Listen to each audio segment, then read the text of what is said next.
دنیا دیکھی, دنیا گھومے, دین کی طرف کیسے آنا ہوگا؟ اللہ کی مار سے پہلے بڈھی دی مارنے ٹھیک ہو گئے ہیں. آپ کا مولانا کے ساتھ ماشاءاللہ بڑا قریبی تعلق ہے, ان کے بارے میں مشہور ہے کہ وہ غریبوں سے ہاتھ نہیں ملاتے. ایسی باتیں چلتی ہیں, لیکن دیکھیں تصویر کا ایک رخ اور ہوتا ہے, دوسرا کچھ اور ہوتا ہے. آپ کرکٹ چھوڑ کے ہاکی کی طرف کیسے گئے؟ میں نے ہاکی شروع کی تو والد صاحب نے بڑی پٹائی کی اور میرے فریکچر کر دیا مار کے. ہاکی سے تو نہیں مارا تھا؟ ہاکی سے مارا تھا. اسپورٹس میں نہیں جاتے تو آپ کیا بنتے؟ میں یہ کہنا بھی نہیں چاہوں گا کہ میں ایسے نہ ہوتا تو میں کیا ہوتا. شادیاں کرنے سے پہلے اس کی بنیاد لالچ ہے. میں تو اس کو گھٹیا پانی کہوں گا.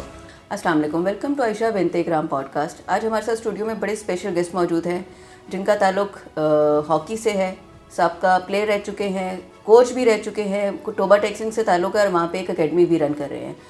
السلام علیکم عمران رسول صاحب. جی وعلیکم السلام. کیسے ہیں آپ؟ جی بالکل خیریت سے الحمدللہ. عمران رسول کو ایز اے ہاکی پلیئر تو دنیا جانتی ہے, عمران رسول ایز اے پرسن کیسے ہیں, آج ہم وہ جاننا چاہیں گے. ایز اے پرسن دیکھیں جی, ہر انسان اپنے منہ سے بڑی تعریفیں کرتا ہے کہ جی میں ایسا ہوں, میں ویسا ہوں, لیکن میری واقعی ہی بچپن سے یہ کوشش ہے کہ ایک اچھا انسان بنوں. اور اچھے انسان کے جو پیرامیٹرز ہیں وہ میں اور آپ کیسے طے کر سکتے ہیں, وہ تو صدیوں پہلے سے طے ہو چکے ہیں, جو اللہ کے نبی کریم صلی اللہ علیہ وسلم نے جو طے کر دی ہیں. تو اس میں یہی ہے کہ آپ کی اخلاق اچھے ہوں, آپ کا کردار اچھا ہو, آپ ماں باپ کے ساتھ بھی اچھے ہوں, بہن بھائیوں سے بھی اچھے ہوں, آپ بزنس میں بھی آنیسٹ ہوں, سچ بولنے والے ہوں. تو یہ ساری چیزیں ہیں, کوشش کر رہا ہوں, لیکن ساری چیزیں ہیں تو مشکل, لیکن الحمدللہ کچھ نہ کچھ ان کو کرنے میں کامیاب ہوں. زبردست, بس کوشش کرنی چاہیے, اللہ تعالیٰ نے بھی ایفرٹ مانگی ہے, رزلٹ نہیں مانگا. تو عمران, ہمارے ہاں کرکٹ کریز بہت زیادہ ہے, جی, تو آپ کرکٹ چھوڑ کے ہاکی کی طرف کیسے گئے؟ میں واقعی مجھے شوق بہت تھا کرکٹ کا. میرے بڑے بھائی فیاض احمد بہت اچھے کرکٹر تھے, ہمارے شہر میں ان کا بڑا نام تھا, اور وہ ہاکی بھی اچھی کھیلتے تھے. لیکن میرے والد صاحب جو تھے وہ ہاکی اور کرکٹ کو بڑے اچھے طریقے سے روکتے تھے, تو انہوں نے ہمیں کبھی بھی کھیلنے نہیں دیا. نہ میرے بڑے بھائی کی بھی پٹائی ہوتی تھی اس وقت, تو میں ڈرتا تھا کہ بڑے بھائی کے ساتھ یہ ہو رہا ہے, میرے ساتھ کیا ہوگا. میں اسٹڈیز میں بھی اچھا تھا, لیکن وہ کرکٹ سے پھر کھیلتے کھیلتے انہوں نے ابو نے منع کیا, میں رک گیا. تو پھر والدہ کو کہا کہ ابو سے اجازت لے کے دیں, تو انہوں نے اجازت لے کے دی. ہاکی اس سے پہلے, لیکن جب میں نے ہاکی شروع کی تو والد صاحب نے بڑی پٹائی کی اور میرے فریکچر کر دیا مار کے. بازو ہاکی سے مارا تھا تو وہ بازو ٹوٹ گیا. تو پھر 2 سال کہتے ہیں نا آرام آ گیا, تو وہ 2 سال بڑا سکون رہا. تو پھر اس 2 سال کے بعد تھوڑا سا میں نے سمجھا کہ اب تھوڑی سی میری دوڑ زیادہ ہوگی, ابو سے آگے بھاگ سکتا ہوں, اب ہو کیا مزید کھائی جا سکتی. اب جو ہے وہ کوشش کی جائے. تو ابو نے اجازت دے دی الحمدللہ. تو میرے استاد اسلم روڈا صاحب گوجرا میں, ان کے پاس گیا ٹریننگ کے لیے, تو انہوں نے مجھے چند دن بعد ہی کہہ دیا تھا کہ انشاءاللہ پاکستان ہاکی ٹیم میں کھیلو گے. تو یہاں سے پھر ہاکی کا سفر سٹارٹ ہوا. زبردست. اچھا, نارملی یہ سمجھا جاتا ہے کہ اسٹوڈنٹس جو نہیں پڑھتے نا وہ اسپورٹس کوٹا میں آ جاتے ہیں. جی, تو عمران رسول اسٹوڈنٹ کیسے تھے؟ اسٹوڈنٹ میں بہت اچھا تھا. مجھے یاد ہے ہمارے ٹیچر ابھی بھی ماشاءاللہ حیات ہیں, بہت ہی پیارے انسان ہیں, حفیظ صاحب. تو وہ مجھے جب وہ کویشچنز بولتے تھے نا, ابھی وہ بول رہے ہوتے تھے کہ یہ کویشچن ہے, تو وہ پرانے دور کے اندر وہ میٹل کی ایک جس کو سلیٹ بولتے تھے وہ ہوتی تھی, تو یا تختی ہوتی تھی, اس کے اوپر لکھتے تھے نا قلم سے. تو وہ ابھی بول رہے ہوتے تھے, تو میں اگر میتھ کا کویشچن ہے تو وہ میں نے سولو کر کے نا, تو میں کھڑا ہو جاتا. انہیں سیکنڈ ٹائم ابھی وہ عبارت بولنی ہوتی تھی, لیکن میں اس وقت اس کو کویشچن کو حل کر کے کھڑا ہو جاتا تھا آنسر دے کے. تو الحمدللہ بڑا اچھا تھا میں پڑھنے میں, اور گورنمنٹ سے اسکالرشپ بھی ملتے تھے شروع کی کلاسز میں. تو پھر لیکن میں ایسا نہیں تھا کہ مجھے جو اسپورٹس کوٹے پہ جو ہے میں داخلہ لیا ہوں. تو اچھا, اگر آپ ہاکی میں نہیں جاتے, اسپورٹس میں نہیں جاتے, جی, تو آپ کیا بنتے؟ دیکھیں میں یہ کہنا بھی نہیں چاہوں گا کہ میں ایسے نہ ہوتا تو میں کیا ہوتا, کیونکہ جو میرے اللہ نے ڈیسائیڈ کیا نا وہ مجھے بنایا. تو میں اس پہ اتنا شکر گزار ہوں کہ اللہ کا میں جتنا بھی شکر کم ہے, میں اگر جتنا بھی کہوں, تو اس میں یہی ہے کہ میں الحمدللہ ہاکی پلیئر بنا, تو اس میں بڑا ہیپی ہوں. میری پہچان جو ہے وہ ہاکی ہے. نہیں, یہ تو بڑی اچھی بات ہے, لیکن ہوتا ہے نا کہ ہم اللہ سے مانگتے ہیں جو دے دے, خواہش ہوتی ہے. جی, ایک ہم انسان ہے نا, پلان بھی لے کے چلتا ہے. اچھا یہ زندگی میں یہ کرنا ہے, یہ نہیں ہوا تو پھر یہ کروں گا, یہ نہیں ہوا تو پھر یہ کروں گا. تو پھر آپ پروفیشن کون سا پک کرتے اگر اسپورٹس نہیں ہوتا؟ اگر میں اسپورٹس کی طرف نہ جاتا تو پھر میں پڑھنے میں اچھا تھا. پھر میرا دل تھا کہ میں ڈاکٹر بنتا. جی, ڈاکٹر بنتے, اسپورٹس بہت اچھے تھے, اسٹوڈنٹ بھی اچھے تھے, اور بزنس بھی آج کل بڑا اچھا کر رہے ہیں. جی الحمدللہ.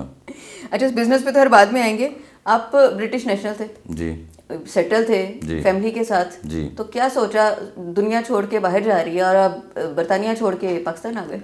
دیکھیں پاکستان جو ہے نا وہ میری محبت ہے. پاکستان کی وجہ سے عمران رسول ہے. تو پاکستان وہاں پہ ایسا تھا جیسے کہ جسم وہاں پہ تھا، روح پاکستان میں تھی ہمیشہ سے. ویری فرسٹ ڈے سے مجھے لگتا تھا کہ میں باہر کے لیے پیدا ہی نہیں ہوا، میں پاکستان کے لیے ہوں. پاکستان میری جند جان پاکستان ہے. تو ایک اور چیز تھی کہ پاکستان ہاکی جیسے ڈکلائن کا شکار ہوئی. میں جب گیا 2005 میں تو ہم تقریباً آلموسٹ ٹاپ 4 میں رہتے تھے. تو وہاں پہ جا کے دیکھا پاکستان کی جو جتنی ہاکی کی حالت جو ہے وہ خراب ہو رہی تھی.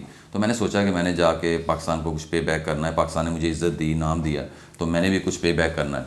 تو اور اس کی دوسری ریزن ایک اور تھی کہ وہاں پہ انگلینڈ کے اندر آپ دیکھیں، یورپ سارے کے اندر لوگوں کی اولادیں، بلکہ بڑے بڑے جو ہیں ایجڈ لوگ بھی ہیں، اسلام چھوڑ جاتے ہیں. تو یہ میرے لیے سب سے بڑی الارمنگ سچویشن تھی کہ میں یہاں پہ اپنی نسل کو آگے بڑھا نہیں کرنا چاہتا. آپ دیکھیں نا، میں بڑا ایک سمجھ لیں کہ نرم دل کا انسان ہوں الحمدللہ، کہ مجھے تو بچے کا بخار ہو نا، بچے میرے کو بخار ہو تو میں ساری ساری رات گود میں لے کے بیٹھا رہتا ہوں کہ میرے بچے کا بخار کب اترے گا. تو میں یہ برداشت نہیں کر سکتا کہ اگر میرا بچہ کوئی وہ کلمے والی زندگی چھوڑ دے، اسلام چھوڑ دے اور ہمیشہ ہمیشہ دوزخ کی آگ میں چلا جائے. تو میری مسز نے میری بڑی ہیلپ کی، اس نے میرا بڑا ساتھ دیا. تو اس نے یہ کہا کہ بالکل ہمیں ایسی جگہ پہ نہیں رہنا چاہیے. دیکھیں انسان ہے نا، انسان جو ہے اس کا زیادہ تر باڈی جو ہے نا وہ پانی ہے.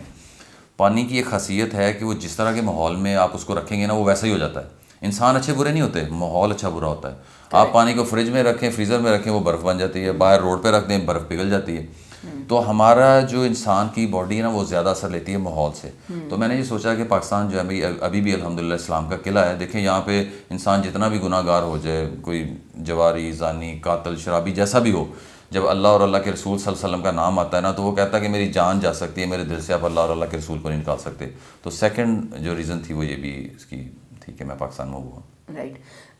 ٹوبا ٹیکسنگ میں آپ اکیڈمی رن کر رہے ہیں ہاکی کی، مطلب قومی کھیل ہے، یہ الگ بات ہے اتنی پذیرائی نہیں ملی. تو وہ خیال کیسے آیا اور کیسے چل رہی ہے ہاکی؟ جب میں آیا، میں نے اپنے گھر ٹوبا ٹیکسنگ، تو میں ہاکی گراؤنڈ میں گیا. ہاکی گراؤنڈ میں دیکھا تو میرے سر سے بڑی جھاڑیاں گراؤنڈ کے اندر، اور لوگوں نے اپنے جو جانور اندر باندھے ہوئے، اور وہ بلدیہ کی جگہ تھی. کئی لوگوں نے تو اوپر نشان بھی لگا لیے تھے کہ یہ پلاٹ میرا ہے، یہاں پہ میرا، ایسے یہ حالت چل رہی تھی. تو وہاں پہ تقریباً کوئی پچھلے 5 سال سے میں نے سنا کہ کوئی نہ یہاں پہ کھلا رہا ہے نہ کوئی کھیل رہا ہے. میں شاپ پہ گیا، میں نے جا کے اسپورٹس شاپ پہ گیا، وہاں پہ ہاکی اسٹکس کا پتہ کیا تو انہوں نے کہا یہاں پہ کوئی ہاکی اسٹک ہے ہی نہیں، ایک بھی ہاکی اسٹک نہیں مجھے ملی. میں سیالکوٹ گیا، وہاں سے جا کے میں نے ہاکی اسٹکس خریدیں کچھ دوستوں سے جو جیسے پہلے میں اسپانسر ہوتے تھے. انہوں نے بھی، خواجہ خاور صاحب نے مجھے ہاکی اسٹکس دیں، ملک ذوالفقار صاحب کو بھی میں شکریہ ادا کروں، انہوں نے اس وقت مجھے ہاکی اسٹکس دیں. میں نے بچوں کو فری لا کے دیے، پیسے ان کو دیے، گھروں سے نکالا. ہمارے گھر کے پیچھے ساری کچی آبادی ہے، تو وہ کچی وادی کے بچوں کو میں نے ہاکی کھلانا شروع کی. اس طرح پھر اکیڈمی کے بچے جو ہیں وہ ابھی میرے جو شاگرد ہیں وہ پاکستان ہاکی ٹیم کو ٹچ کر رہے ہیں اور سلور میڈل لے کے آ رہے ہیں. ماشاءاللہ پچھلے علی رضا میرا شاگرد ہے، وہ پاکستان کے لیے 2 سلور میڈل جیت کے لایا. زبردست. یہ بڑی زبردست بات ہے اور بڑے فخر کی بات بھی ہے ہمارے لیے. اچھا، اس میں کتنا سچ ہے کہ 90s میں یورپین جو فٹ بال پلیئرس تھے وہ پاکستانی ہاکی کے ٹرکس اور ٹیکٹس کو یوز کرتے تھے اپنی فٹ بال کھیلنے کے لیے؟ میرے دوست ہیں سکلین مشتاق صاحب، کرکٹر، بڑے اچھے دوست ہیں. تو وہ مجھے بتا رہے تھے کہ جب یہ کرکٹ کے کوچنگ کورسز ہوتے ہیں یا ان کی کوئی ورک شاپس ہوتی ہیں، اس کے اندر ہم گئے تو ہم نے دیکھا کہ انہوں نے اوپر لکھا ہوا کہ آپ ہاکی ٹیم کے، پاکستان ہاکی ٹیم کے ریکارڈز انہوں نے لکھے ہوئے تھے کہ انہوں نے یہ ریکارڈز ایسے ایسے کھیلا ہے. اور وہاں سے انہوں نے سٹارٹ کیا ہمیں بتانا کہ اس طرح ٹیمیں جیتتی ہیں، ایسی وکٹری ہوتی ہے. دیکھیں نا، پاکستان 4 ٹائم ورلڈ چیمپئن ہے، 3 ٹائم اولمپک چیمپئن ہے. دنیا کا کوئی ٹائٹل ایسا نہیں جو پاکستان نے نہ جیتا ہو. اور آج پاکستان کی حالت کیسی ہے آپ دیکھیں گے. مجھے بڑا دکھ ہوتا ہے اس چیز کو دیکھ کے. تو اس کی زوال کی کیا وجہ رہی ہاکی کے؟ اس کے زوال کی وجہ دیکھیں جی، ہاکی پلیئر جو ہے نا وہ بڑے، میں کہتا ہوں کہ صبر والے، ہمت والے ہوتے ہیں. ان کو یہی ہوتا ہے کہ یار ہمیں اچھی جاب مل گئی نا تو بڑا زبردست ہے. مجھے یاد ہے جب میں نے دیکھا شہباز سینئر صاحب کو کھیلتے ہوئے، طاہر زمان کو، اور یہ بڑے بڑے نام اس وقت جو کھیل رہے تھے، تو ان کے پاس بڑی اچھی جابس تھیں. پی آئی اے میں بڑی اچھی جابس تھیں، بینکس میں بڑی ٹاپ جابس پہ تھے. پولیس والے جو ہیں وہ D I G, I G retired ہو رہے ہیں. تو اس طرح کے جو کھلاڑی ان کو جابس مل رہی تھی، تو اس کا بڑا کرزمہ تھا کہ ہمیں پاکستان کھیلنا ہے، سبز جھنڈے کو سینے پہ سجانا ہے، اور ساتھ ساتھ ہمیں بڑی اچھی جاب ملے گی. تو اس وجہ سے پاکستان ہاکی ترقی کر رہی تھی. جیسے ہی انہوں نے کانٹریکٹ بیسس پہ کھلاڑیوں کو لے کے آئے، چند سال کھلاڑیوں کو یوز کیا، پھر ان کو چھوڑ دیا. کسی کی انجری ہو گئی، نہیں بھی ہوئی، تھوڑا سا کھیلنے کے قابل نہیں رہا، تو وہ تو بیچارے ان کے گھروں کا جا کے حال تو دیکھیں کہ کیسے وہ بیچارے ہاکی پلیئر زندہ ہیں آج کل، کہ ان کے پاس جابز نہیں ہیں، ان کے پاس کچھ، یعنی کہ جس طرح وہ فیم تھی وہ بھی نہیں رہی. تو یہ سارے حالات جو ہے نا وہ پیدا کیے ہیں پاکستان گورنمنٹ نے. جتنے بھی یہاں پہ کہوں گا کہ بھی جتنے ہمارے حکمران آئے ہیں، انہوں نے سب نے کہا جی ہاکی پہ بین اٹھا رہے ہیں جی ہم. جب پچھلے دن میں شہباز شریف صاحب وزیر اعظم بنے تو میں ان کو مبارکباد بھی دیتا ہوں, وزیر اعظم دوبارہ سے سلیکٹ ہوئے ہیں. لیکن پچھلے جب یہ انٹرم گورنمنٹس بنی تھی اس کے اندر یہ پی ڈی ایم کی گورنمنٹ میں انہوں نے یہ اعلان کیا تھا کہ ہم ہاکی سے بین اٹھا رہے ہیں اور ہاکی پلیئرس کو اب جاب دیں گے, لیکن کوئی اس پہ عمل نہیں ہوا. عمران خان صاحب کا جو ہے وہ میں یہاں پہ ذکر کرتا چلوں, انہوں نے آتے ہی سب سے پہلے ہاکی پلیئرس کی بلکہ سب سپورٹس کی جابس بند کی تھیں. مجھے آج بھی یاد ہے, S N G P L میں ہاکی کوچ ہوں, S N G P L کے ایک مینیجر تھے, انہوں نے عامر سہیل کرکٹر کو فون کیا کہ یار یہ انہوں نے جابس بند کر دی ہیں, تو میرے چھوٹے چھوٹے بچے ہیں تو میں نے ان کو پالنا کس طرح, ہمیں تو کرکٹ کے علاوہ کچھ نہیں آتا. وہ بیچارہ اس پریشانی سے فوت ہو گیا.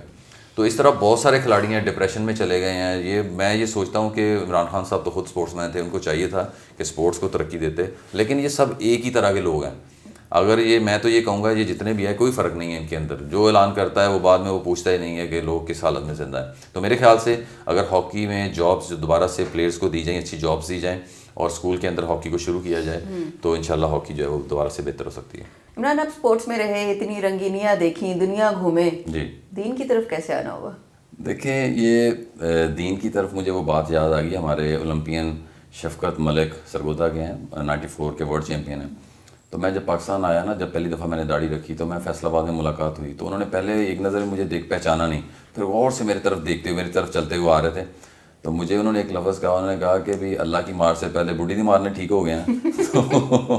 تو اس میں انہوں نے مذاق کیا, لیکن یہ ہے کہ میری زندگی میں کچھ کرائسس بھی آئے. جب میں انگلینڈ گیا تو میری تھوڑی سی پرابلمس میری فیملی میں چل پڑی, میری مسز کے ساتھ تھوڑا سا مسئلہ ہوا. تو پھر اس وجہ سے میں نے سوچا کہ بھی کیونکہ مجھے اوبیسلی جو ایک شریف اچھا آدمی ہوتا ہے اس کو اپنی بیوی سے بڑی محبت ہوتی ہے, تو مجھے اس سے بڑی, میری سابقہ مسز سے بڑی محبت تھی. تو میں نے ہمارا رشتہ ٹوٹ رہا تھا اور مجھے اس چیز کی وجہ سے میں نے اللہ کے ساتھ بڑی تیزی سے نزدیک ہوا کہ میں کسی طریقے سے اس رشتے کو بچاؤں. جنید جمشید رحمۃ اللہ علیہ میرے بڑے اچھے دوست تھے, سعید انور کرکٹر میرے بڑے اچھے دوست, وہ اس وقت انگلینڈ میں آئے ہوئے تھے.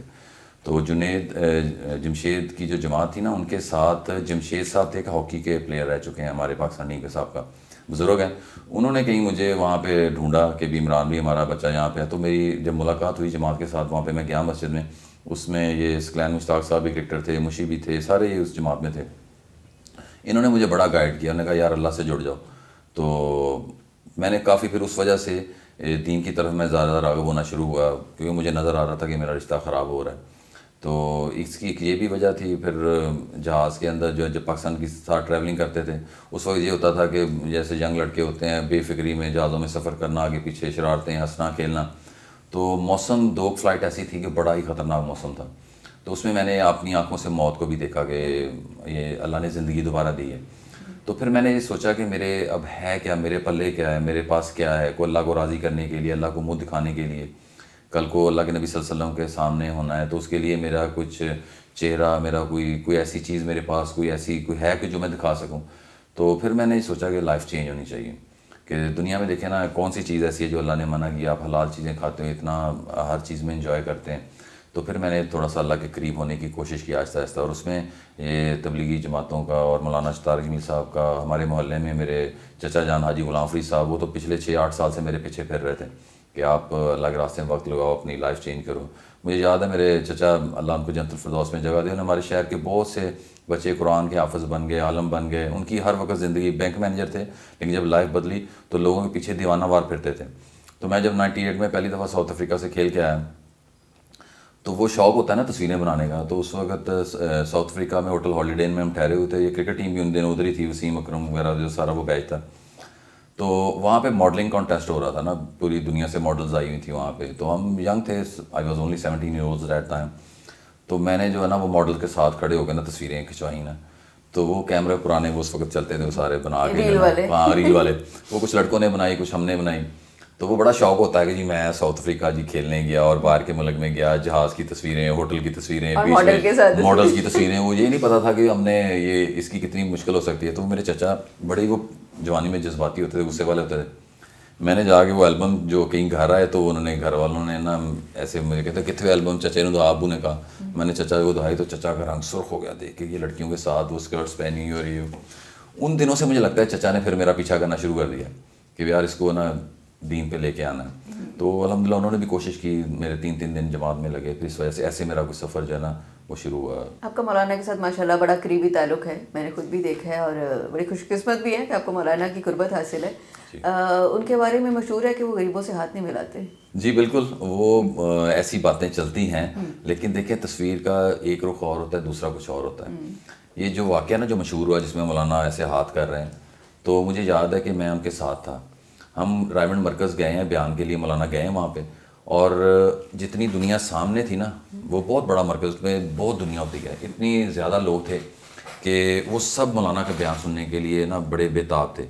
اچھا, اس سے زیادہ لوگ باہر مسجد کا جو ممبر ہوتا ہے نا, اس کے پیچھے کی محراب ہوتی ہے, اس میں سے گیٹ دروازہ نکلتا ہے تاکہ جس نے بیان کرنا وہیں سے باہر نکل جائے تاکہ لوگوں میں سے گزرنا نہ پڑے.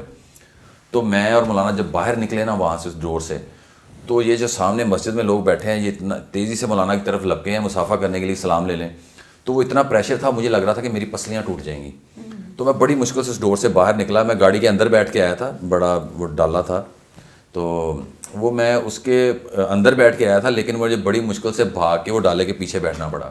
اس میں مولانا وہ کر رہے ہیں کہ بھی ہاتھ پیچھے کر لو, کیونکہ انہوں نے ونڈو اوپر کرنی تھی, کیونکہ لوگ لٹک گئے تھے ڈالے کے ساتھ نا, اور وہ پیچھے پیچھے بھاگ رہے تھے اور وہ کچھ گر بھی رہے تھے. حالانکہ بڑی سلو گاڑی تھی, لیکن وہ لوگ مولانا کے دیوانے ہیں. یہ تو میں نے انگلینڈ میں بھی دیکھا کہ لوگ جو ہیں وہ انگلینڈ میں روڈ میں مولانا کے ساتھ میں جا رہا تھا, تو لوگ ایسے اشارے کرتے ہیں جیسے کوئی سیلیبریٹی, اللہ نے ان کو مشہور کر دیا. تو اس میں مولانا چاہ رہے ہیں کہ وہ بچے کا ہاتھ اندر نہ آ جائے, تو انہیں کیونکہ ونڈو پر کرنی تھی, وہاں پہ تو اپنی جان کے لالے پڑے ہوئے تھے کہ یہاں سے جان کیسے بچانی اتنے لوگوں سے. تو مولانا بالکل ایسا نہیں کرتے, مولانا بہت ہی پیاری شخصیت ہیں, اپنے آپ کو بڑا تھکاتے ہیں, غریبوں کے لیے بھی عام لوگوں کے لیے بھی. وہ اصل میں جہاں پہ کیمرہ ہوتا ہے نا, تو وہاں پہ پھر ایسی چیزیں ہو جاتی ہیں, اس کو بتانے والا ایکسپلین کرنے والا کوئی نہیں ہے. لیکن میں بالکل کہتا ہوں کہ مولانا ایسے بالکل نہیں ہے, وہ بڑا غریب پرور آدمی ہے, بڑے پیارے اخلاق کے آدمی ہیں. ابھی ان کا ایک برانڈ بھی آیا ہے MTJ, مولانا طارق جمیل کا, اور اس حوالے سے بھی لوگ کہتے ہیں جی مولانا تو کاروبار بھی کر رہے ہیں, اور اس کے بارے میں کافی اسٹیٹمنٹس ہیں, اس کے حوالے سے بھی کچھ بتائیے. دیکھیں, مولانا نے جو MTJ برانڈ بنایا ہے, اس میں زیادہ ان کی نیت یہی ہے, انہوں نے بلکہ خود بھی ایکسپلین کیا ہے کہ میرا یہ دل ہے کہ یہاں سے جتنی بھی لوگ زکوٰۃ دیتے ہیں, صدقہ دیتے ہیں, پھر اسٹوڈنٹ پڑھتے ہیں ان کے مدرسوں میں, لیکن میں یہ چاہتا ہوں کہ بالکل صاف ستھرا مال آئے, جس کے اندر جو ہے وہ انہوں نے یہ کاروبار اس لیے شروع کیا کہ یہاں سے جتنی انکم آئے گی وہ مدارس کو جائے, ان کے جو مدارس مطلب ان کے ذاتی استعمال میں وہ اس کو کاروبار کا پیسہ نہیں لیتے. حالانکہ اس کے اندر ان کے پارٹنرز بھی ہیں, ان کا تو نام ہے, باقی تو یعنی کہ لوگوں نے بھی انویسٹ کیا ہے جس کے اندر وہ کاروبار چل رہا ہے. تو کاروبار کرنے میں کیا حرج ہے, ایک نیک آدمی جو ہے وہ مولوی کیوں کاروبار نہیں کر سکتا, اس کے بچے نہیں ہیں اس کو. حالانکہ مولانا خود بڑے ایک نواب آدمی ہیں, میں نے ان کی رہائش ساری دیکھی ہوئی ہیں. مولانا کوئی چھوٹے موٹے جو ایسے یعنی عام بندے نہیں ہیں, وہ شروع سے زمینوں والے ہیں, کافی اچھے ان کے کاروبار ہیں, ان کے والد صاحب بڑے ذمہ دار تھے, اور مولانا نے بڑی ایک زبردست زندگی گزاری ہوئی ہے. اچھا عمران, ہمارے ہاں ہم نے اسلام کو بڑا مشکل کر دیا ہے, ہم نے اپنے لکس کے ساتھ بھی اسلام کو جوڑ لیا, ہر چیز کے ساتھ جوڑ لیا. جی آپ نے داڑھی رکھی ہے تو آپ مولوی, آپ کاروبار نہیں کر سکتے. اچھا آپ نے سر پہ دوپٹہ لے لیا تو آپ بزنس کیسے کریں گی. تو یہ مطلب ان چیزوں سے فرق پڑتا ہے. آپ کو کبھی رکاوٹ بنی آپ کی داڑھی یا آپ کا مذہب اسلام آپ کی گروتھ میں؟ دیکھیں, اسلام بڑا خوبصورت مذہب ہے, اور دنیا کے جو حسین ترین ہستی حضور نبی کریم صلی اللہ علیہ وسلم, ان کے چہرہ مبارک پہ بھی داڑھی تھی. یہ کیسے ہو سکتا ہے کہ داڑھی کے ساتھ چہرہ جو وہ اچھا نہ لگے یا لوگوں کو پرابلمز آئیں. اگر آپ نے نیت جو ہے وہ سنت سمجھ کے داڑھی رکھی ہے, اللہ کے نبی صلی اللہ علیہ وسلم کی سنت سمجھ کے, دل میں آپ کے یہ نہیں کہ لوگ مجھے نیک کہیں. اور دیکھیں, جو بھی مسلمان ہے نا, اچھا یا برا ہے, لیکن وہ جب داڑھی والے کو دیکھتا ہے اس کو یہ ضرور ہوتا ہے کہ یہ اچھا آدمی ہے, یہ ہمارے سلام بھی کرتے ہیں, لوگ پیار بھی کرتے ہیں, انلیس کہ داڑھی والا کسی کو دھوکہ نہ دے, جھوٹ نہ بولے. ہمیں کمیاں ہیں, انسان ہے نا, تو بہت سارے لوگ ایسے بھی ہیں جو داڑھی رکھ کے ان سے کچھ گناہ سرزد ہو جاتے ہیں. تو میں یہی کہوں گا کہ داڑھی کے ساتھ جو ہے نا وہ آپ زیادہ اچھے طریقے سے میرے خیال سے زندگی گزارتے ہیں. میں نے بھی جب داڑھی رکھی اس کے لیے بڑی قربانیاں میں نے دی ہیں, اس کا ذکر میں نہیں یہاں پہ کرنا چاہتا. تو ہوتا ہے انسان کو مشکلات آتی ہیں, کیونکہ ہم پاکستانی لوگ جو ہیں نا وہ ہم فرقوں میں بٹے ہوئے ہیں, ہم برادریوں میں بٹے ہوئے ہیں, ہم لوگ صوبائیت میں بٹے ہوئے ہیں. ہم جو ہیں وہ تھوڑا بہت جو ابھی کو کسر رہ گئی تھی اس میں ہم یہ نون لیگ اور PTI میں بٹ گئے ہیں, جو تھوڑی بہت کسر رہ گئی تھی. ہم تو پہلے ہی دیکھیں نا, امت بٹی ہوئی ہے. تو مجھے یاد ہے کہ میں انگلینڈ میں جب میں نے یہ داڑھی رکھی تو میرے پہ تھوڑا سا پریشر تھا کسی وجہ سے, تو میں نے ایسی ٹیسٹ کے لیے میں نے داڑھی رکھی تھی, ابھی سنت کی نیت ارادہ نہیں کیا تھا. تو میں گیا, جب میں نے شیو کروائی نا, میری داڑھی تھوڑی بڑی ہو گئی تھی, جیسے ابھی ہے اسے تقریباً آدھی کر لیں. تو جب اس کا ریئیکشن آیا نا تو میں گیا, میں نے جا کے داڑھی صاف کروائی, اور میں ایسے نا نیچے منہ کر کے بیٹھا تو وہ میری داڑھی صاف کر رہا تھا. تو جب میں نے ایسے اوپر آئینے کی طرف دیکھا نا, آپ بلیو کریں کہ میں نے کئی جنازوں پہ گیا ہوں, کئی مردوں کے چہرے بڑے بے رونق ہو جاتے ہیں, تو کچھ چہرے ایسے ہوتے ہیں بڑے خوبصورت ہوتے ہیں, چمکدار ہوتے ہیں. تو میں نے اس دن جو ہے نا وہ ایک بے رونق مردے والا چہرہ مجھے ایسے آئینے میں نظر آیا میرا اپنا, تو مجھے خوف آیا اس چیز سے. پھر میں نے آہستہ آہستہ نا میں نے ارادہ کر لیا کہ میں نے اب سنت سمجھ کے نیت کر کے داڑھی رکھنی ہے. تو اللہ کا شکر ہے کہ کبھی پرابلمس بھی آتی ہیں, کبھی بہت فائدہ بھی ہوتا ہے. داڑھی سے آپ کو بہت سارے فائدے بھی ہیں, لیکن وہی لوگ جو کہتے تھے کہ داڑھی نہیں اچھی لگ رہی, انہوں نے یہ بھی کہا کہ نہیں داڑھی سے بہت چہرہ اچھا خوبصورت ہے. دیکھیں میں ایک مثال دیتا ہوں, عورت کے چہرے پہ اگر داڑھی ہو کوئی برداشت نہیں کر سکتا, کیونکہ اللہ نے عورت کو بنایا ہے, اس کو خوبصورت ہی بنایا ہے بغیر داڑھی کے. اور مرد کا حسن جو ہے نا وہ داڑھی کے ساتھ ہے, اور جو وجہ کائنات حضرت محمد مصطفیٰ صلی اللہ علیہ وسلم کے چہرے پہ ہو تو وہ کیسے ہو سکتا ہے تمام انبیاء کے چہرے پہ. تو اس لیے میرے خیال سے اس وجہ سے لوگوں سے ڈرنے کی وجہ سے دین سے دوری نہیں اختیار کرنی چاہیے, اور کوشش یہ کرنی چاہیے کہ اگر آپ نے پردہ کیا ہے, آپ نے داڑھی رکھی ہے, تو آپ اس کو اتنا زیادہ پروٹیکٹ کرو کہ آپ کا کوئی غلط میسج ہے, کوئی انگلی نہ اٹھائے کہ یہ بندے نے داڑھی رکھی اور ایسا کرا ہے. لیکن میں ذاتی طور پہ کوئی بندہ اگر اسی سے غلطی ہوتی بھی ہے نا, تو میں اس کو میں کہتا ہوں کہ ہو سکتا ہے اس کو بیچارے کو یہ مجبوری ہو, ہے تو انسان ہی ہے نا, وہ انسان عادت پہ چلتا ہے کہ تو پرانی عادتیں ساتھ چل رہی ہوتی ہیں, انسان چاہ رہا ہوتا ہے کہ اس کو میں چھوڑ دوں, لیکن وہ بیچارہ ابھی چھوڑ نہیں پا رہا. تو لیکن میں تو ہمیشہ پازیٹیو دیکھتا ہوں, چاہے کوئی جیسا بھی بندہ ہو. تو اس لیے میرے خیال سے یہ گھبرانا نہیں چاہیے, دین پہ عمل کرنے کے لیے لوگوں سے نہیں گھبرانا چاہیے, کیونکہ کل جب اللہ کے ہاں پیش ہونا ہے نا, تو یقین کریں سکی ماں نے بھی, وہ کہتے ہیں نا نفسی نفسی ہوگا, اس نے نہیں کہنا کہ یہ میری بیٹی ہے یا میرا بیٹا ہے. تو اس وقت یہ ہے کہ بڑے ادب سے معاشرے میں چلنے کے لیے دونوں سائڈ کو لے کے چلنا چاہیے, دین بھی اور دنیا بھی. بالکل ایسے, مطلب دین مشکل نہیں ہے, ہم نے مشکل بنایا ہے, کوئی مشکل نہیں, اور اصل مقصد دنیا میں رہنے کے لیے, زندہ رہنے کے لیے کمانا ہے, رزق ہے, کھانا ہے. تو رزق تو ویسے اللہ نے دینا ہے, کیڑے کو پتھر میں بھی دے رہے ہیں, تو ایمان خراب کر کے رزق کما رہے ہیں, تو پھر آپ اپنے ساتھ جاتی کر رہے ہیں. اچھا, کہتے ہیں رزق کی شکل جو ہے وہ پیسہ بھی ہے, مال, اولاد اور آپ کا ساتھی. تو اگر ہم نیت میں فطور آ جائے تو کیا فرق آتا ہے ان چیزوں پہ؟ دیکھیں اس میں سب سے پہلے تو یہ کہ بیوی, میاں بیوی کا ایک رشتہ ہے. اللہ رب العزت نے یہ جو نکاح ہے نا, نکاح اس کو کہا ہے میری نشانی ہے, نکاح میری ایک نشانی ہے, یعنی کہ آپ نے اللہ تک پہنچنا ہے. اب نکاح کا رشتہ ہے کہ اللہ کو پہنچنے کا ایک راستہ ہے. اور دنیا میں انسانی حقوق میں سب سے پہلے جس کا حق پوچھا جائے گا نا, وہ ایک مرد سے پوچھا جائے گا تم نے اپنی بیوی کے ساتھ کیا سلوک کیا, اور ایک عورت سے پوچھا جائے گا تم نے اپنے ہسبینڈ کے ساتھ کیسا سلوک کیا. تو یہ بڑا امپورٹنٹ ہے. ماں باپ جو میاں بیوی ہوتے ہیں, جو رشتہ ہوتا ہے, پھر یہ ایک چھتری بنتے ہیں, اس چھتری کے نیچے ایک اولاد ہوتی ہے. اس اولاد کو اگر آپ نے کرمنل بنانا ہے نا, تو میاں بیوی آپس کا رشتہ ان کا خراب ہوگا, ان کی اولاد جو ہے نا وہ بگڑ جائے گی. اور جن میاں بیوی کا آپس میں پیار محبت ہوگا نا, وہ پھر ایک خوبصورت معاشرے کو تشکیل دیتے ہیں. آپ دیکھیں گے کہ آپ دیکھ لیں جس میاں بیوی کا پیار محبت, ان کے بچے بڑے کامیاب ہوتے ہیں. تو انسان کرتا کس لیے ہے؟ لالچ کے لیے. جیسے تھوڑی دیر پہلے بھی میں نے آپ کو کہا, جب پالنے والا اللہ ہے, آپ کے اندر یہ انسانیت ہونی چاہیے کہ مجھے پتہ ہے کہ میری بیٹی کے اندر میری جان ہے. تو کسی کی بیٹی جو آپ کے گھر آتی ہے تو آپ کبھی سوچ کے دیکھیں, لیکن مسئلہ یہ کہ بیٹی بعد میں آتی ہے. بیٹی اگر پہلے انسان کو یہ تھوڑا سا ہو نا کہ ماں اور بیٹی کا احترام ہو, تو بیوی کے ساتھ بھی بندہ برا سلوک نہیں کر سکتا. بالکل ایسے عمران, آج کل دنیا جتنی اپنی نفسا نفسی میں ہے, ہر بندے کو پتہ نہیں کیا ہی اچیو کرنا چاہ رہے ہیں. لالچ پہلے ہوتا ہے, مطلب پہلے ہے, ملتے ہیں ہم بعد میں. میں نے کہیں پہ ایک دفعہ سنا کسی سے کہ اگر میں آپ سے صرف اس لیے بات کر رہی ہوں کہ مجھے آپ سے کوئی مطلب ہے, تو یہ بھی شرک کی ایک نشانی ہے. میں ڈر گئی جب مجھے یہ پتہ چلا. مطلب میں بھی مطلب کہتی رابطہ سب سے ہے, واسطہ کسی سے نہیں. مطلب اللہ تعالیٰ جب ہدایت دینے پہ ہے, مطلب مجھے ڈر لگتا ہے اب کہ کہیں خیال میں بھی مطلب والی چیز نہ آ جائے. تو جب لوگ اتنا خوبصورت رشتہ جو اللہ تعالیٰ کہتا ہے میری نشانی ہے, شادیاں کرنے سے پہلے اس کی بنیاد لالچ ہے کہ مجھے, ٹھیک ہے لڑکی اگر لڑکی سے امید رکھ رہی ہے وہ تو اس کا تو فرض ہے کفالت کرنا, اور اگر مرد عورت سے یہ امید رکھ رہا ہے کہ میں نے اس عورت سے شادی ہی اس لیے کرنی ہے کہ مجھے اس سے یہ ملے گا, تو کیا ایسے رزق میں برکت ہوگی؟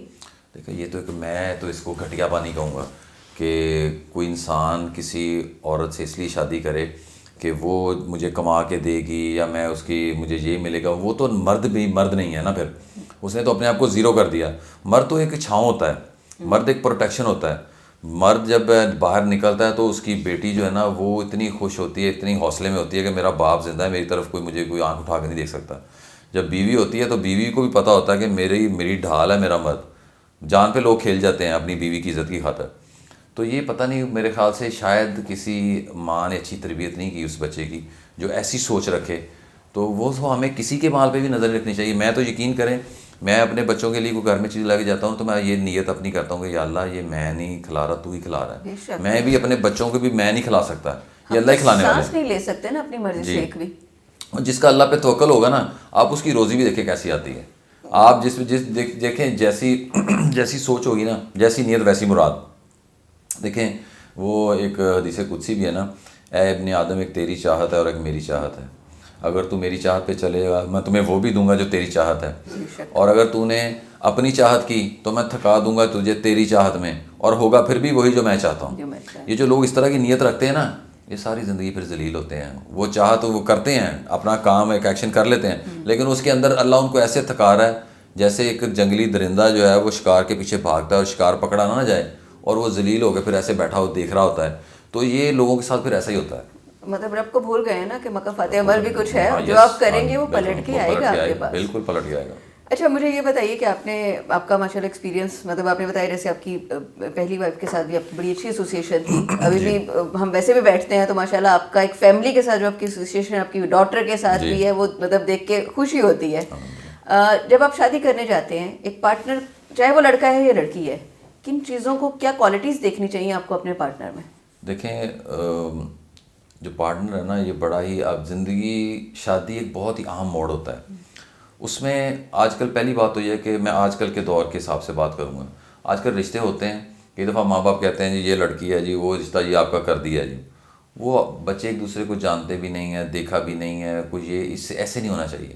آپ اپنے لائف پارٹنر کو جس کے ساتھ آپ نا آپ اس سے پوچھیں. سب سے پہلے تو میں یہ سمجھتا ہوں کہ آج جب شادیاں ہوں لڑکے لڑکیاں دونوں یہ جا کے پوچھیں کہ بھئی آپ شادی اپنی مرضی سے کر رہی ہو کہ کسی کی فورس نہیں. سب سے زیادہ شادیاں اس لیے خراب ہو رہی ہیں کہ لڑکیاں لڑکے ان میں سے شادی نہیں کرنا چاہتے, ماں باپ رشتے کر دیتے ہیں اور ہوتا کیا ہے کہ وہ تھوڑے دنوں میں شادی فلاپ ہو جاتی ہے. لڑکی سے اسپیشلی خود پوچھا جائے, اس کے ماں باپ بھی زبردستی نہ کریں, اس سے خود پوچھا جائے کہ آپ اس چیز میں رضامند ہو, یہ رشتہ ہم کرنا چاہتے ہیں, آپ کو خوشی ہے, کوئی پریشر تو نہیں, کوئی آپ کے دل میں کوئی اور بات تو نہیں, یہ ضرور پوچھ لیں.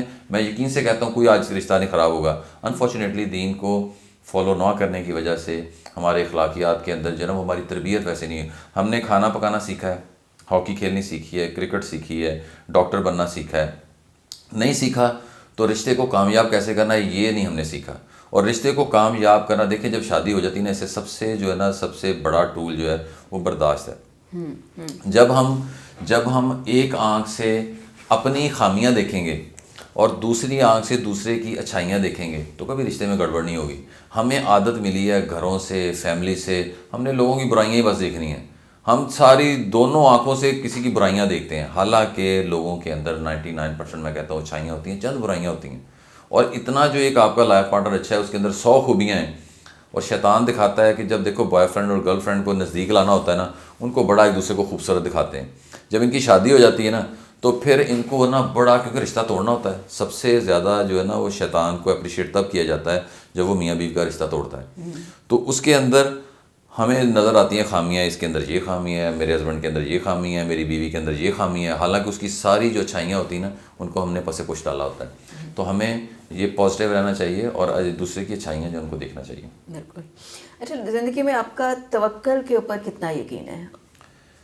دیکھیں توکل جو ہے نا وہ اللہ کی ذات پہ, میں کہتا ہوں کہ زندگی بیس اسی پہ کرتی ہے. جب اللہ پہ توکل کیا نا, آج دیکھیں میں کہتا ہوں کہ اب ہمیں پتہ ہے کہ جی ہمارے ماں باپ جو ہیں زندہ ہے نا, کوئی ٹینشن کی بات ہی نہیں ہے, ہم اتنا ان پہ یقین ہوتا ہے. وہ ماں باپ کو بنانے والا بھی وہی اوپر والا ہے, وہ دونوں جہانوں کا بنانے والا ہے اور سب سے بڑھ کے حضرت محمد صلی اللہ علیہ وسلم کا بنانے والا.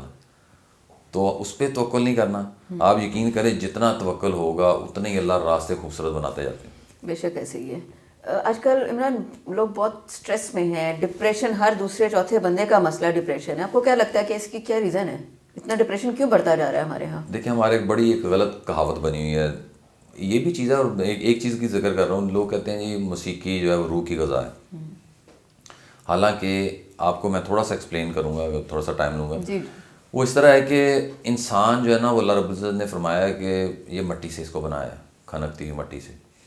اب اس کا جسم جو ہے وہ مٹی سے بنا ہے نا, تو اس کو جو ہے وہ چاند پہ نہیں جانا پڑتا اس کی ضروریات پوری کرنے کے لیے. اس کو اس کی ضروریات اس زمین میں اس سے ملتی ہیں. آپ گندم دیکھ لیں, زمین سے نکلتی ہے, ٹھیک ہے, باغ دیکھ لیں جتنے بھی ہیں, آم کے, کینو کے, سب کچھ. ایون یہاں تک کہ جو ہم گوشت کھاتے ہیں نا, یہ گوشت جو ہے, یہ جو جانور ہے یہ پودے کھاتے ہیں, پودوں سے ان کی غذا بنتی ہے اور وہیں سے آگے جو ہے وہ ان کی نسل بڑھتی ہے. تو انسان کی ساری ضروریات اللہ نے مٹی میں رکھی ہیں. دیکھیں کتنی دیر پہلے بھی گاڑیاں ایجاد بھی نہیں ہوئی تھیں, اللہ نے آئل چھپا دیا, تیل زمین کے اندر چھپا دیا, گیس زمین کے اندر چھپا دی, سونا زمین کے اندر, کہ میں نے آدم کو اس دنیا کے اندر بھیجا ہے اور اس کی ضرورتیں ادھر سے پوری ہو جائیں, یہ بیچارہ کھپتا نہ پھرے, اس کو کوئی وہ چاند پہ نہ جانا پڑے یا کسی اور سیارے پہ نہ جانا پڑے, سب کچھ پانی شانی سب کچھ رکھ دیا. اب اللہ تعالیٰ جو ہے وہ انسان کی روح جو ہے نا, وہ ماں کے پیٹ میں بچہ چھوٹا سا ہوتا ہے جب اس کے اندر ڈالتے ہیں, اب وہ روح آتی کہاں سے ہے؟ وہ تو زمین کی پروڈکٹ ہی نہیں ہے, وہ تو اللہ رب العزت کے پاس سے آئی ہے, وہ آسمانوں سے آئی ہے. اور اب ہمارے جسم دیکھیں, ہم ماشاءاللہ سب لوگ ہیلتھی ہیں, کھاتے پیتے اپنا خیال رکھتے ہیں, چلو جی یہ کمزوری ہو گئی ہے, پانی پی لو جی, جوس پی لو, کھانا کھا لو جی, بادام کھاؤ جی, یادداشت اچھی ہوگی, ہم ساری چیزیں لیتے ہیں اور جسم ہیلتھی ہے. اب روح پریشان ہے, روح بھوکی ہے. اب اس بھوکی روح کو جب آپ میوزک جو اللہ کی نافرمانی والا سنائیں گے, وہ پریشان ہوگی, ڈپریشن ہوگا. اس کو آپ جو ہے وہ غلط نظریں جو آپ استعمال کرو گے, اس سے آپ کی روح جو پریشان ہوگی. آپ اپنے ہاتھوں کو غلط استعمال کرو گے, آپ کے قدم جو ہیں وہ برائی کی طرف چل کے جا رہے ہیں, تو آپ کی روح پریشان ہوگی. ڈپریشن اس وجہ سے ہے, آپ کے قدم مسجد کی طرف جانے والے ہوں, آپ 24 گھنٹے وضو کرنے والے ہوں, آپ کی آنکھوں کی, آپ کی نظروں کی حفاظت کرنے والے ہوں, آپ لوگوں کی بیٹی کو اپنی بیٹی سمجھیں, تو آپ دیکھیں کہ ذکر و اذکار کریں, آپ اللہ سے جو ہے اتنی نعمتوں کا جو ہے وہ شکر ادا کریں, اور ماں باپ کا ادب کریں, لوگوں سے اچھے اخلاق سے بات کریں. تو کیسے جو ہے وہ آپ ڈپریشن میں جا سکتے ہیں جب ہر وقت زبان لوگوں کی برائیاں کرے گی, جب لوگوں سے آنکھوں سے غلط دیکھ رہے ہیں, کانوں سے دیکھیں, دل کے اندر جانے کے چند راستے ہیں. آپ آنکھوں سے دیکھتے ہیں, آپ کے دل کے اندر اثر جاتا ہے. آپ کانوں سے سنتے ہیں, آپ کے دل کے اندر اثر جاتا ہے. آپ جو ہے وہ محسوسات سے آپ کے اندر اثر جاتا ہے. اب جب تک ہم ان راستوں کو اللہ کے حکموں پر اور نبی کریم صلی اللہ علیہ وسلم کے طریقوں پر نہیں چلائیں گے نا, جو مرضی کر لیں, یہ روح بھٹکتی رہے گی, پریشان رہے گی, بھوکی رہے گی. ڈپریشن جو ہے یہ زیادہ ڈپریشن اسی وجہ سے ہے کہ ہم اللہ کے حکموں کو توڑتے ہیں اور نبی کریم صلی اللہ علیہ وسلم کے طریقوں کو چھوڑتے ہیں. تو اس کا مطلب کہ ہماری اپنی مذہب سے دوری ہی ہمارے اسٹریس اور ڈپریشن کا. اور ایک بات یہاں پہ میں اور ایکسپلین کر دوں, لوگوں کے ذہن میں یہ ہے کہ شاید داڑھی رکھ لینا, پردہ کر لینا, یا نمازیں پڑھنا, ذکر و اذکار کرنا یہ دین ہے. یہ دین کے آسان پہلو ہیں, یہ دین کے بڑے آسانی سے یہ چیزیں فالو کی جا سکتی ہیں. سب سے مشکل جو ہے نا, سب سے مشکل چیز جو ہے وہ انسان کا اخلاق ہے. آپ کی زبان کیسے آپ استعمال کرتے ہیں, کتنا لوگوں کے دلوں کو توڑتے ہیں, کتنا لوگوں کو نقصان پہنچاتے ہیں. اس کے لیے میں آپ کو ایک حدیث جو ہے وہ سناتا ہوں, اس کے مفہوم. اللہ کے نبی صلی اللہ علیہ وسلم خانہ کعبہ کو ایسے دیکھ رہے ہیں اور ایسے اشارہ کر رہے ہیں, لا الہ الا اللہ کہا, اور کہا کہ اے خانہ کعبہ, تیری خوشبو بڑی پیاری ہے اور تیرا احترام بہت زیادہ ہے, لیکن ایک مسلمان کی عزت اور احترام خانہ کعبہ تجھ سے بھی زیادہ ہے, اور ایک مسلمان پر یہ حرام ہے کہ وہ دوسرے مسلمان کی جان کو, مال کو اور عزت کو نقصان پہنچائے. آج ہمارے معاشرے میں کیا ہو رہا ہے؟ آج جناب پی ٹی آئی والے نون لیگ کو گالیاں دے رہے ہیں, مائیں بہنوں کو گالیاں دے رہے ہیں, نون لیگ والے پی ٹی آئی کو کہہ رہے ہیں, وہ پیپلز پارٹی کو کہہ رہے ہیں, اور ہم گالیاں دینے میں لگے. ہماری اس وقت قوم کے اخلاقیات کا حال دیکھیں. میں اس کی مثال دیتا ہوں, مولانا طارمی صاحب, انہوں نے دیکھیں ان کی نواز شریف سے ساتھ شہباز شریف صاحب کی دوستی ہے, ایک دینی شخصیت ہے. انہوں نے کلثوم نواز صاحبہ کا, مرحومہ کا, اللہ ان کو جنت الفردوس میں اعلیٰ مقام دے, ان کا جنازہ پڑھایا. پی ٹی آئی والوں نے ان کو گالیاں دی, مولانا طارمی صاحب کو. ٹھیک ہے, پھر کیا ہوا, انہوں نے عمران خان صاحب سے ملنے کے لیے گئے, یا ان کے ساتھ اگر اظہار کیا کہ جی ان کو اچھا سمجھا کہ چلو انہوں نے دین کا نام لیا ہے, راستہ مدینہ کا نام لیا, نون لیگ والوں نے مولانا کو گالیاں دی. یہ مولانا طارمی صاحب ایک قسم کا وہ نا ایکس رے ہماری قوم کے اخلاق کا, انہوں نے وہ کیا کہتے ہیں اسکین ہوا ہے, جس کے اندر ہم جو ہے فیل ہو گئے. ہم نے ایک اچھے, نیک اور بہت بڑے انسان کو گالیاں دی ہیں صرف سیاست کے لیے. یہ ہمارا آج اسی وجہ سے, جب ہم اپنی زبان سے لوگوں کی عزتیں چھچالیں گے. اللہ کے نبی صلی اللہ علیہ وسلم کہہ رہے ہیں کہ مسلمان کی عزت خانہ کعبہ سے زیادہ ہے, اور ہم ایک دوسرے کو نعوذ باللہ جو وہ آج پی ٹی آئی اور نون لیگ والے ایک دوسرے کو کافر قرار دینے میں تلے ہوئے ہیں. اس قوم پہ رحمت کہاں سے آئے گی جو اتنے زیادہ جو ہے اپنی زبان سے برائیاں کر رہے ہیں؟ تو اس لیے ڈپریشن کی وجہ جو ہے یہ چیزیں ہیں ساری. ہماری زندگی کے معاملات میں نیت کتنی میٹر کرتی ہے؟ دیکھیں, انما الاعمال بالنیات, اگر نیت اچھی ہے نا تو انشاءاللہ سب اچھا ہے. اگر آپ کی پہلے سے نیت خراب ہے نا کہ میں نے اپنے پارٹنر کو دھوکہ دینا ہے, میں نے اپنا کام نکال کے جو ہے نا, وہ چاہے لاف پارٹنر ہے چاہے بزنس پارٹنر ہے. وہ جو جنید جمشید رحمۃ اللہ علیہ نے بھی یہی کہا تھا نا کہ آپ کی بزنس کی ترقی کے یہی راز ہیں کہ آپ نے تو پہلے اپنے پارٹنر کا یہ سوچنا ہے کہ ہم نے دھوکہ نہیں دینا ایک دوسرے کو. یہ مفتی توقی عثمانی صاحب کے ساتھ جب گئے نا, انہوں نے سہیل صاحب نے اور انہوں نے جا کے بات کی ہے, انہوں نے پھر یہ بھی کہا کہ بھی آپ نے نمبر ایک تو اپنی پروڈکٹ جو ہے نا وہ اس طرح کہ آپ کے خریدنے والوں کو نفع ہو, ان کو فائدہ ہو, آپ نے یہ سوچ رکھنی ہے. اور آپ نے اپنے کاروبار میں سے کچھ حصہ اللہ کے راستے میں وقف کرنا ہے. جب آپ ایسا کریں گے تو ایک آپ کے ساتھ 2 پارٹنر ہیں, تیسرا پارٹنر اللہ آ جائے گا, اور جس کا پارٹنر اللہ آ جائے اس کو کس چیز کی پھر کمی ہے, تو پھر اس کے مزے ہیں پھر. تھینک یو سو مچ عمران, بہت اچھا لگا آپ سے بات کر کے. بڑی انٹرسٹنگ باتیں, بڑی انٹرسٹنگ واقعات سننے کو ملے, بہت کچھ سیکھنے کو بھی ملا. آپ کے ٹائم کا بہت شکریہ. تھینک یو سو مچ, آپ کا بہت شکریہ عائشہ.